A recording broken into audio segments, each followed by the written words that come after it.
Rekam jejak Zumi Zola, ex-gubernur Jambi, kini ingin kembali jadi publik figur usai bebas bersyarat.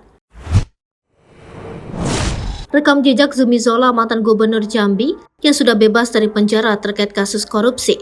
Diketahui, Zumi Zola Zulkifli tidak aktif lagi di dunia politik maupun di Partai Amanat Nasional. Setelah dinyatakan bebas bersyarat dari Lapas Sukamiskin, Bandung, Zumi Zola mengatakan jika saat ini dirinya tengah fokus melakukan bisnis bersama dengan temannya.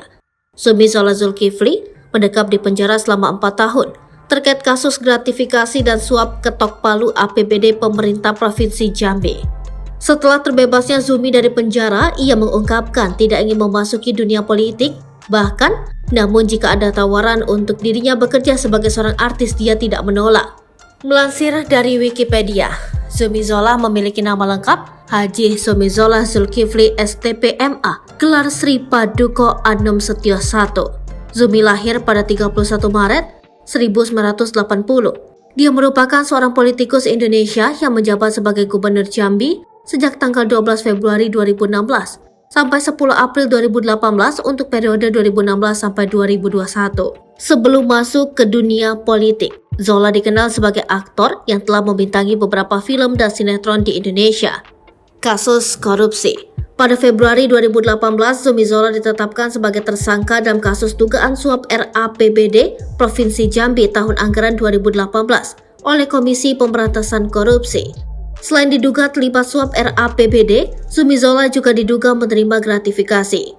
Pada 9 April 2018, Zumi Zola resmi ditahan KPK untuk 20 hari pertama di rutan C1 KPK. Setelah resmi ditahan KPK, Zumi Zola dipecat dari keanggotaan PAN dan dinonaktifkan statusnya sebagai Gubernur Jambi. Kemudian wakilnya Fahrori Umar ditetapkan sebagai pelaksana tugas Gubernur Jambi. Pada 6 Desember 2018, Pengadilan Tindak Pidana Korupsi Jakarta menghukum Zumi Zola 6 tahun penjara dan denda 500 juta rupiah dengan subsidi 3 bulan kurungan.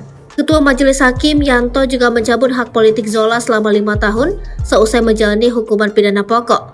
Ketua Majelis Hakim Yanto meyakini terdakwa Zumi Zola bersalah melakukan tindak pidana korupsi secara bersama-sama. Pada 6 September 2022, Zumi Zola bersama 23 narapidana tipikor lainnya dibebaskan dari tahanan atas dasar pemberian hak bersyarat Kementerian Hukum dan Hak Asasi Manusia.